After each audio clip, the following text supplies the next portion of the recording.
v naslednjih 5 letih. Ker so prav postavljeni, če gledajo zgodovino, so na šahovnici v bistvu figure postavljene zelo podobno, kot so bile pri prejšnjih 2 teh globalnih spopadih. Tako da, ja, to so po moje samo... Kaj se ti pa zdijo te figure? Mogoče jih našteješ par, ki se ti zdijo, da so... se pravi, sigurno gre tukaj za neka na začetku ideološka prepričanja, ne? Se pravi, kako bi mogla izgledati svetovna ureditev, kako bi mogla izgledati vodenje držav, kaj je človek v tem, kaj pomenijo človekove pravice v tem, na tej sliki.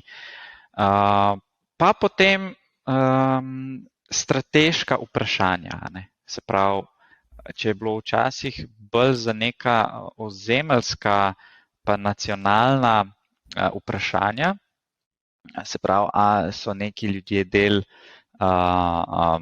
bi moglo neko ozemlje biti del ozemlja, kjer je večina tega prebivalstva, je v bistvu tukaj zdaj tudi podobno. Ne?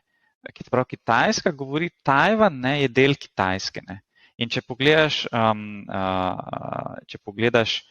v drugi svetovni vojni, se je tudi veliko govorilo,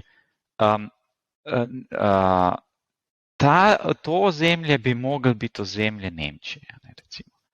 In v Evropi imaš itak si imel že 1000 let prej skozi vojne zaradi tega, in ni nič drugače. Potem je pa samo zdaj vprašanje, kaj bo nek povod.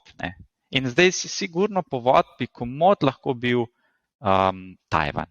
Se pravi, je neko malo ozemlje, ki ima pa zelo velik vpliv.